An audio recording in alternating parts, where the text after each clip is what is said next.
Sholat adalah urusan sesembahan kepada Allah Ta'ala. Berarti urusannya adalah urusan kesucian. Berarti urusannya adalah urusan menggugurkan dosa-dosa.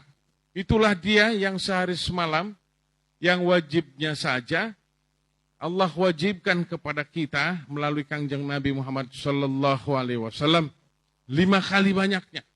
Agar kehidupan selama kita tidak tidur, kehidupan sesadar-sadar kita di alam semesta, dikepung dengan ingat kepada Allah Ta'ala.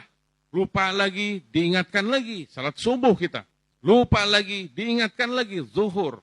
Sudah lebih capek, maka lebih letih kita hidup di dunia mencari nafkah atau apa. Sudah sore itu fisik kita sudah agak kurang baik. Maka dirapatkan waktunya. Zuhur ke asar tambah dekat. Asar ke maghrib dekat, maghrib ke isya dekat, dan di malam hari barulah kita beristirahat. Begitulah Allah memberikan rahasia kepada Kangjeng Nabi tentang sholat ini. Lalu dijalankan oleh kita semuanya yang beruntung beroleh keterangan dari Kangjeng Nabi dan diwajibkan diikatkan kepada kita, kepada badan kita, kepada ruh kita, kepada fikir kita, agar sholat 5 waktu. Untuk mengingat, jangan sampai kita lengah di dalam sehari semalam. Karena sholat adalah zikir. Di dalam Al-Quran disebutkan, A'udzubillahi minasyaitonirrajim, aqimus shalah li zikri. Dirikan olehmu salat untuk berzikir kepadaku, untuk mengingat aku. Saya katakan tadi, di dalam 5 waktu sehari semalam, agar diingatkan terus. Diingatkan terus, berbicara terus kepada Allah Ta'ala di dalam sholat kita yang telah diatur di dalam syariat. Aqimus shalah li zikri. Dirikan olehmu salat. Perintah ini keras sekali. Untuk mengingat aku. Yang tidak mendirikan sholat, yang tidak mengingat Allah Subhanahu Wa Ta'ala, dia orang-orang yang ghaflah, orang yang lalai. Orang yang tidak mau diberi aturan sehari semalam 5 kali. Tidak mau ikut aturan dia. Habis waktunya dipakai untuk berbuat dosa. Inilah dia sholat. Para sahabat sekalian. Disebutkan bermacam-macam biasanya para ahli tasawuf atau orang-orang ahli tariqah. Ya Allah, katanya malakal maut ada di atasku. Min yamini apa, min yasari, min khalqi apa, min tahti apa. Di belakang apa, di depan apa dikira. Semuanya apabila tidak dikepung dengan kedisiplinan, kita selalu berbuat jahat. Apa gerangan itu? Dialah muraqabah. Merasa diawasi oleh Allah Subhanahu Wa Ta'ala. Saya pernah diberitahu di masa masih kecil. Saya katanya, bayangkan cina di luhur urang, eta malakal maut cina urang, dicandak urang. Di atas kita itu malakal maut mengintai kita. Kalau kamu tidak berzikir, diintai malakal maut, kamu habis kamu. Jangan lengah hidup di alam semesta ini. Zikir terus lantunkan. Agar saat kita dicabut nyawa, kita sedang menyebut nama Allah Ta'ala. Man qala akhirul kalamu, la ilaha illallah, tiada Tuhan lagi selain Allah. Kita sedang menyebut Allah. Dicabut nyawa. Dakhalal jannah. Kalau kita tidak sholat, kita tidak berzikir, tidak mengingat Allah Subhanahu Wa Ta'ala, tidak mengingat tentang kematian dan sesudah kematian nanti, seperti apa? Bagaimana kita mau meraih itu? Tiada pahala, tiada bekerja untuk Allah Ta'ala. Berarti bahasa ya arhamar rahimin, tiada pula itu. Tidak pantas orang meminta-minta, ya Allah beri aku kasih sayang. Lalu bagaimana? Apakah sholat itu zahiran? Tidak semuanya zahiran. Sholat itu zahiran wa batinan. Hati kita harus ditujukan kepada Allah Subhanahu Wa Ta'ala. Sedangkan sholat kita banyak ngawur, rusak sholat kita. Sebentar saja sholat, rusak sholat kita. Apa gerangan yang paling banyak rusak di dalam sholat kita? Perhatikan dan rasakan. Apa gerangan yang paling banyak merusak sholat kita? Yang pertama, malas untuk sholat, mendirikan sholat. Yang kedua, ada keterpaksaan. Daripada tidak, lebih baik aku sholat. agar tidak tertinggal sholatku, sambil bermalas-malas, sambil enggan melakukan sholat. Ini dia kelemahan-kelemahan manusia. Yang ketiga, setelah melakukan sholat, terburu-buru ingin selesai. Hatinya selalu bercakap-cakap dan berkeluh kesah di dalam hatinya. Aduh, 3 rakaat lagi ini masih lama. Aduh, baru 2 rakaat. 2 rakaat lagi nih. Aduh, masih lama, malas.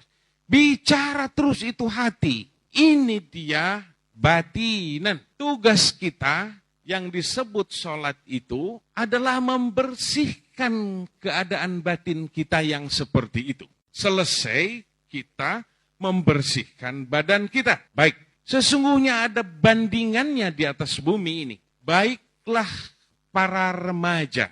Saya ulangi, baiklah para remaja. Dan satu lagi, orang tua yang durjana. Oh, apa gerangan ini?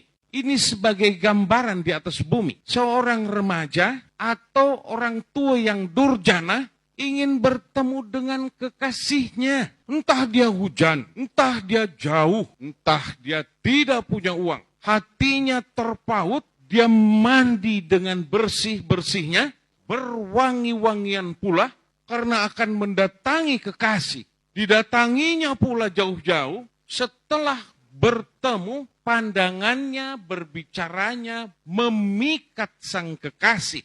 Tidak ada cakap-cakap hati di dalam hatinya. Oh, aku enggan, berapa lama lagi, aku ingin cepat selesai.